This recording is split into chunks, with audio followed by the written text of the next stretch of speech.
ചരിത്രപ്രസിദ്ധമായ ഉത്രട്ടാതി ജലമേളയ്ക്കുള്ള ഒരുക്കങ്ങൾ അവസാന ഘട്ടത്തിൽ. നാളെ ഉച്ചയ്ക്ക് ജലഘോഷയാത്രയും വള്ളംകളി മത്സരവും നടക്കും.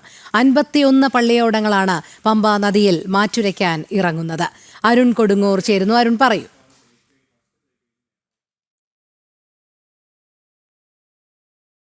പൂർത്തിയായിരിക്കുകയാണ്. ആറന്മുളയെ സംബന്ധിച്ചോളം ഒരു വർഷത്തെ കാത്തിരിപ്പിന് അത് ഇനി ഏതാനും മണിക്കൂറുകൾ മാത്രമാണ് ഉള്ളത്. ആറന്മുളക്കാരെ സംബന്ധിച്ചോളം അവരുടെ ദേശീയ ഉത്സവമാണ്. അതോടൊപ്പം തന്നെ ആറന്മുളയെ ലോകത്തിന് മുന്നിൽ അടയാളപ്പെടുത്തുന്ന ആ ഒരു വള്ളംകളി എല്ലാവിധ ക്രമീകരണങ്ങളും പൂർത്തിയായിരിക്കുകയാണ്.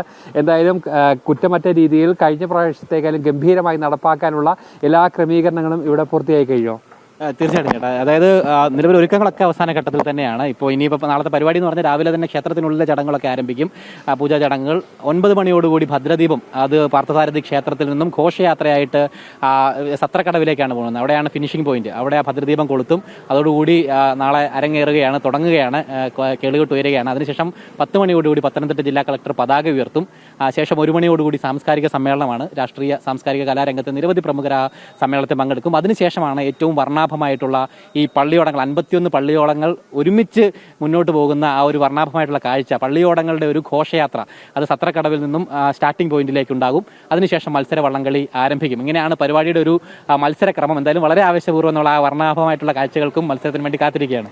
തീർച്ചയായും അത് തന്നെയാണ്. ഗോകുലിന്റെ ആ ഒരു വാക്കിൽ തന്നെയുണ്ട് ആറന്മുളയുടെ ആവേശം. അതോടൊപ്പം തന്നെ ആറന്മുളക്കാരെ സംബന്ധിച്ചോളം, പത്തനംതിട്ടക്കാരെ സംബന്ധിച്ചോളം, അതോടൊപ്പം തന്നെ വള്ളംകളി പ്രേമികളെ സംബന്ധിച്ചോളം നാളത്തെ ആ ഒരു ദിവസം അത് ലോകത്തിന്റെ ഏത് കോണിലാണെങ്കിലും ആറന്മുളയിലേക്ക് എത്തുക, ഈ ക്ഷേത്രത്തിലേക്ക് എത്തുക, അതോടൊപ്പം തന്നെ സത്രക്കടവിലേക്ക് എത്തുക, ഫിനിഷിംഗ് പോയിന്റിലേക്ക് എത്തുക, അത് തന്നെയല്ലേ ഒരു വികാരമായി തന്നെയല്ലേ ഈ ഒരു വള്ളംകളി? തീർച്ചയായും ആറന്മുളയെ സംബന്ധിച്ച് അരുൺ കൊടുങ്ങൂർ പറഞ്ഞ പോലെ തന്നെ ആറന്മുളയെ സംബന്ധിച്ച് ഒരു വികാരമാണ് ഈ ജലോത്സവം എന്ന് പറയുന്നത്. പള്ളിയോടങ്ങൾ എന്നാണ് ഇവിടുത്തെ വള്ളങ്ങളെ പറയുന്നത്. നെഹ്റു ട്രോഫിയൊക്കെ റിപ്പോർട്ട് ചെയ്ത ആളാണ് അരുൺ കൊടുങ്ങൂർ. അവിടെയൊക്കെ ചുണ്ടൻ വള്ളം എന്ന് പറഞ്ഞാൽ ഇവിടെ പള്ളിയോടങ്ങൾ എന്നാണ് പറയുന്നത്. ഭഗവാൻ ഈ പള്ളിയോടത്തിൽ ഉണ്ട് എന്നുള്ളതാണ് വിശ്വാസം.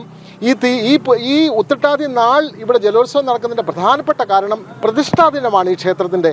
പഞ്ചപാണ്ഡവരിൽ അർജുനൻ പണി കഴിപ്പിച്ച അതിമനോഹരമായ പാർത്ഥസാരഥി ക്ഷേത്രമാണ് ഉള്ളത്. അർജുനനെ പോലെ തന്നെ വളരെ സുന്ദരമായ ക്ഷേത്രമാണ് പഞ്ചപാണ്ഡവരിൽ അർജുനൻ പണിത ആ ക്ഷേത്രം. അവിടുത്തെ പ്രതിഷ്ഠാ ദിനം കൂടിയാണ് ഉത്രട്ടാതി. അതുകൊണ്ടാണ് ജലോത്സവം ആ നാളിൽ നടക്കുന്നത്. അങ്ങനെ ആറന്മുളയുമായി ബന്ധപ്പെട്ട് നിരവധി കഥകൾ പറയാനുണ്ട്. ഈ ജലോത്സവം തുടങ്ങിയതിൻ്റെ കഥകൾ, തിരുവോണ തോണിയിൽ ഭഗവാന് ഈ തിരുവോണ വിഭവങ്ങളുമായി എത്തിയപ്പോൾ അത് പിന്നീട് കുറേ കള്ളന്മാർ ആ വള്ളത്തെ ആക്രമിച്ച് ആഹാര സാധനങ്ങൾ മോഷ്ടിച്ചു കൊണ്ടുപോയി.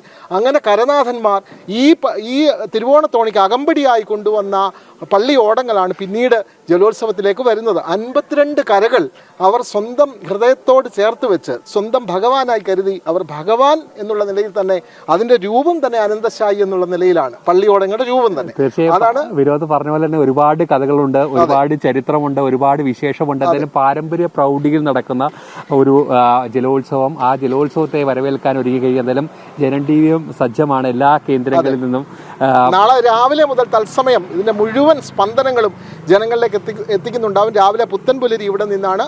വൈകിട്ട് ഈ ഫൈനൽ മത്സരം നടക്കുന്നത് വരെ അതിൻ്റെ മുഴുവൻ വിശേഷങ്ങളും ജനം ടി വി പ്രേക്ഷകർക്ക് നമ്മൾ വിളമ്പുന്നുണ്ടാവും. തീർച്ചയായും അത് തന്നെയാണ്. എന്തായാലും എല്ലാവിധ ഒരുക്കങ്ങളും ക്രമീകരണങ്ങളും ഒക്കെ തന്നെ പൂർത്തിയായിരിക്കുകയാണ്. എന്തായാലും ഇനി മണിക്കൂറുകൾക്കപ്പുറത്തേക്കുള്ള ആ ഒരു സമയത്തിനേക്കുള്ള കാത്തിരിപ്പിലാണ് ലോകമെമ്പാടുമുള്ള വള്ളംകളി പ്രേമികൾ. അതോടൊപ്പം തന്നെ ഈ ഒരു ഭക്തിസാന്ദ്രമായ ഒരു അന്തരീക്ഷത്തിലേക്ക്, ഭക്തിയുടെ പാരമ്യത്തിലേക്ക് ഈ നാടിനെ ഒന്നാകെ എത്തിച്ചുകൊണ്ടുള്ള ആ വള്ളംകളിക്കായി, ജലോത്സവത്തിനായുള്ള ആ കാത്തിരിപ്പിലാണ് ഈ നാടൊന്നാകെ. രോഹിണി, ശരി. ചരിത്രപ്രസിദ്ധമായ ഉത്രട്ടാതി ജലമേളയ്ക്കുള്ള ഒരുക്കങ്ങൾ അവസാന ഘട്ടത്തിൽ. നാളെ ഉച്ചയ്ക്ക് ജലഘോഷയാത്രയും വള്ളംകളി മത്സരവും നടക്കും.